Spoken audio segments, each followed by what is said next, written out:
Et, Monsieur le ministre de la Planification et de la Coopération externe, Monsieur le ministre chargé des programmes sociaux auprès du Premier ministre, Monsieur l'ambassadeur, chef de coopération européenne en Haïti, Monsieur l'ordonnateur national, Monsieur le coordonnateur de l'OMRH, Mesdames, Messieurs les hauts cadres de l'administration publique, les directeurs généraux, Mesdames, Messieurs les représentants des institutions internationales. Je voudrais aussi saluer Madame Sylvie Condé, je crois, et qui est la chef d'équipe qui a conduit ce travail.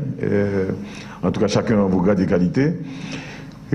Bon, c'est un réel plaisir pour moi d'être ici ce matin pour lancer ce séminaire à côté de mon collègue du ministère de la Planification et de toute l'équipe de l'Union européenne conduite ici en ce qui concerne Haïti par le bureau de l'ordonnateur national et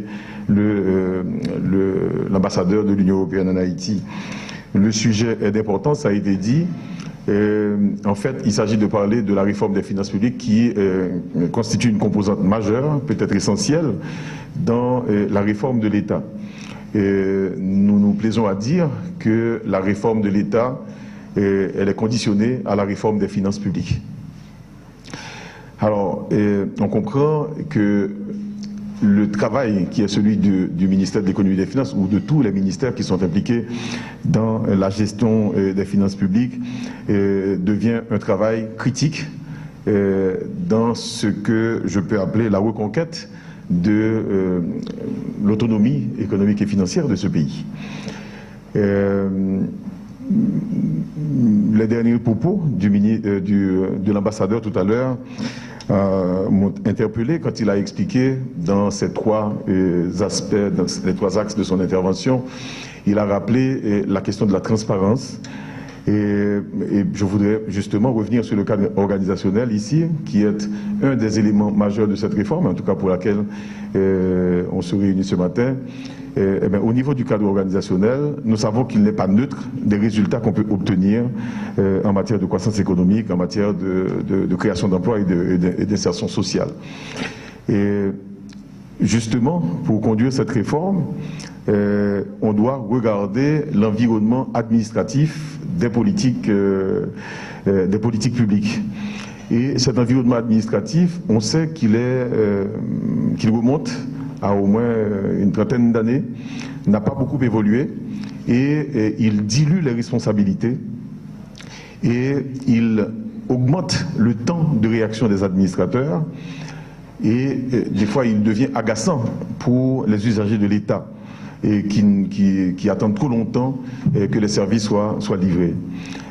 Là, on prend un exemple, un projet, quand il est instruit pour être exécuté, pour passer par l'ensemble des étapes de l'administration, peut prendre 51 semaines avant que l'argent ne soit décaissé. Donc vous imaginez ce que ça entraîne sur la crédibilité de l'État et sur la crédibilité de l'action publique. Mais ce matin, en tout cas, avant, je sais que je reviendrai, et ça a été dit pour m'annoncer, que je reviendrai sur les propos techniques, parce que je voudrais justement insister sur ce fait du cadre organisationnel des politiques publiques, du fait qu'il y ait trop de ministères, trop d'instances qui interviennent dans la prise de décision. Il y a un travail de réflexion majeur à faire, et c'est en ce sens que je salue l'opiniâtreté et, j'allais dire, le sens de l'engagement de l'OMRH. J'ai moi-même passé 4 ans à travailler à la Commission nationale à la réforme administrative. Beaucoup de choses qu'on voit là, c'est, bon, je vois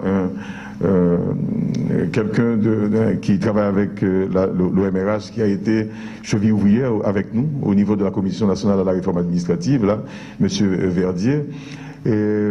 Donc, je sais ce qui est le lot quotidien de l'OMRH devant l'incompréhension de l'ensemble des responsables par rapport à ce qui est leur agenda de travail et les résultats auxquels ils veulent parvenir. Donc, on reviendra sur cette question du cadre organisationnel. Maintenant, en ce qui a rapport avec la question des finances publiques proprement dites, nous savons là qu'il y a généralement 3 aspects qui devraient être considérés dans le cadre de la réforme. Il y a d'abord la génération des revenus pour l'État.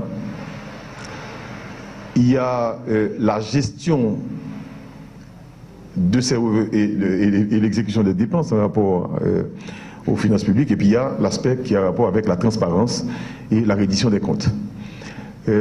Sur ces 3 aspects, on peut dire que le ministère a fait beaucoup de progrès. Peut-être que le sujet ou le moment où on annonce ces questions-là est un moment un peu perturbé, pollué par l'ambiance politique. D'ailleurs, on ne sait plus ce qui est dit.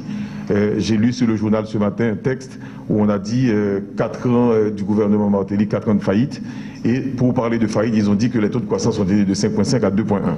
Donc vous vous imaginez qu'on ne sait plus de quoi on parle, et c'est écrit sur le journal, et c'est sûrement porté par des gens qui ont la responsabilité d'encadrer et de forger l'opinion publique. Oui, le dossier, c'est un dossier qui devrait faire l'objet de communication plus intense pour que les gens comprennent pourquoi la réforme des finances publiques, c'est une question majeure de société, en tout cas pour Haïti aujourd'hui. Nous avons fait des progrès considérables, on doit l'avouer, en matière de génération de revenus pour l'État, mais on sait qu'on est vraiment sur la corde raide parce que ce pays a vécu pendant la période du tremblement de terre sur une vague, et cette vague est en train de s'estomper avec les conséquences extraordinairement compliquées. Et quand les gens ne comprennent pas, eh bien souvent on va dire que c'est l'État qui est responsable, mais c'est vrai aussi que le tremblement de terre, ça avait généré 1,6 milliard de dollars d'appui externe pour Haïti. Ça avait aussi, dans ce contexte-là, été favorisé par des revenus de Petro-Caribé qui étaient très importantes et qui nous avaient permis d'établir un budget à 136 milliards de gourdes en 2011-2012.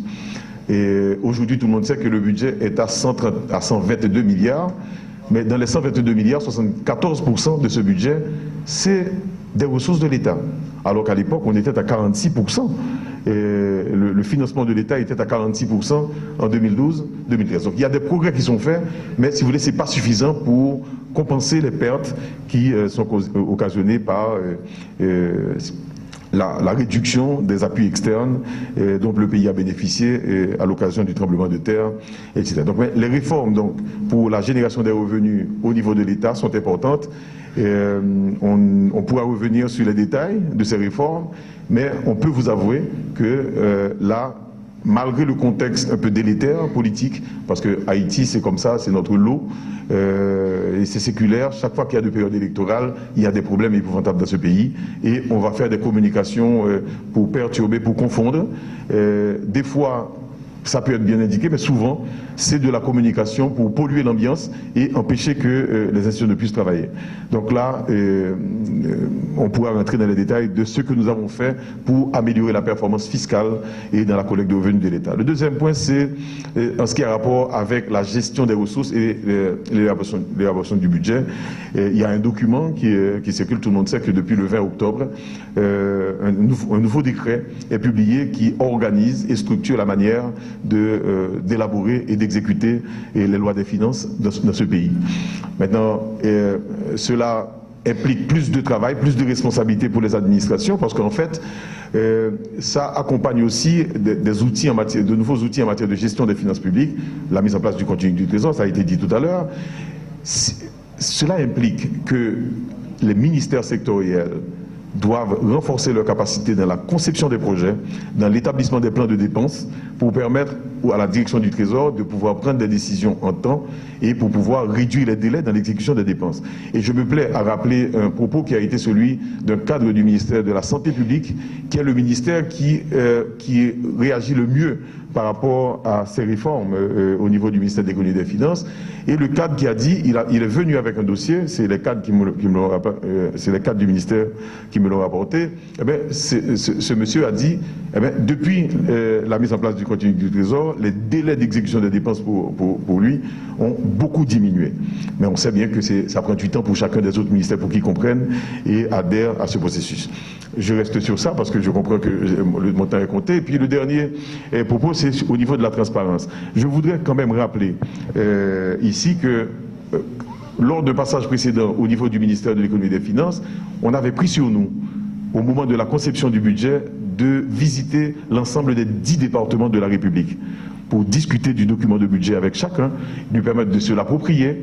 Et on a été aussi rencontrer les groupes organisés de la société, etc. Donc là, si vous voulez, le gouvernement est prêt, et c'est le gouvernement qui a initié cette réforme. On avait mis en place déjà une commission de réforme des finances publiques pour coordonner l'ensemble des actions des acteurs, parce que vous prenez le Fonds monétaire, la Banque mondiale, le Canada, les États-Unis, l'Union européenne, tout ce monde-là apportait des appuis au niveau du ministère, mais tout ça, c'était pas coordonné, c'était pas intégré, donc la synthèse était difficile et les prises de décision pas très faciles. Donc je vous remercie là, je vais rester pour écouter ce qui va être dit, mais je veux féliciter tous ceux qui ont aidé à réaliser ce travail, et le gouvernement va, si vous voulez, en tirer les conséquences pour la suite, je vous l'assure, je vous remercie. Merci, Monsieur le Ministre.